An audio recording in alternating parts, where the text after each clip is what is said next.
Pillischafske. My name is Chris. We're going to talk about Cosmopolitan magazine and some assumptions that they make about their readers. First of all, we're going to go through the history of the magazine. It was founded in 1886 by Schlecht and Field with the original purpose of being a first-class family magazine. But by the end of the first year, the magazine has circulation of 25,000 people. Yeah, and then soon after the original founders went out of business, it was taken over by E.D. Walker, and then it was turned into the best known magazine in America. It continued to flourish in 1905 with created by William Hearst, and today it has over 3 million people read it in America. The first category we want to talk about is advertisements. Throughout the magazine, most of the ads are for female beauty products, such as makeup, perfume, lipstick, mascara, and then some hair products. And then some other ads were jewelry and feminine alcoholic drinks. So most of the ads were targeted towards females. However, there were a few ads that were actually for male products, such as men's cologne and men's jewelry.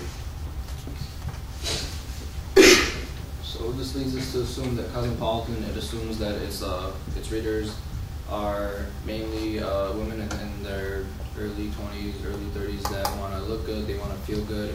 There's a lot of ads for the makeup, which it tries to get across the point that they want to, you could say, up their image. The other ads, like he said, were for the products for males, like a watch, something here or there if they need an idea what to buy their husband or their boyfriend. They can, get it from the magazine. Second, we're going to discuss the articles. Overall, most of the articles discuss a lot of celebrities. They give the women advice for marriage or the relationship they may be in. And then there's also self-help articles.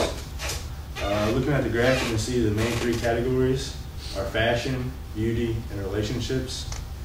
You also notice, though, the categories that have nothing to do with the outward appearance, such as careers, personal finance, and home, are the smallest categories. So like you said, the top 3 really are relationships, the fashion and grooming, and beauty products. So we could once again see how it all correlates to women trying to improve their relationships with their husbands, with their boyfriends, how they try to look better.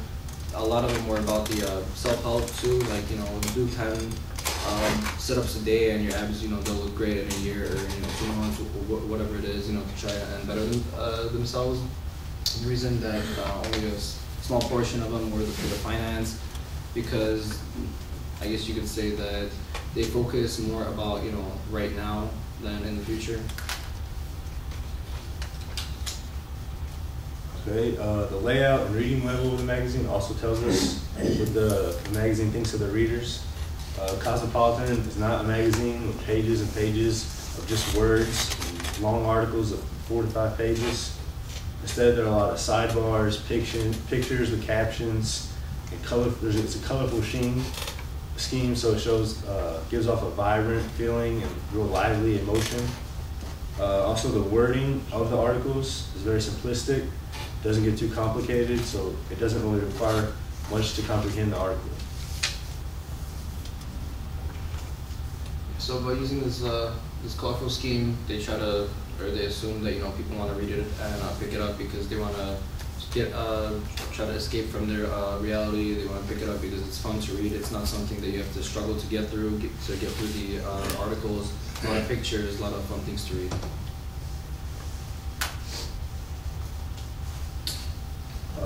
Final assumptions. Overall, it can be said that the magazine assumes that the main readership is young and middle-aged women who are most concerned about their outward appearance, and also it targets women who may not feel secure about their knowledge in relationships or about men in general, and that's one reason they give so many self-help articles or advice for relationships. Also, the magazine feels that their readers are not in one category when it comes to relationships. They think that some readers are single, some are in marriages, and some are in just a regular relationship. Here we have the actual data, which you can see from that almost 60% of the readers are age 18 through 34. 2/3 of them are either in college or already have a degree from college. And on the bottom here, you can see that it's spread out. About 45% are single, 38% are married, and the rest are either divorced or separated. So they try to aim for all audiences, not just people that are married or not just people that are single.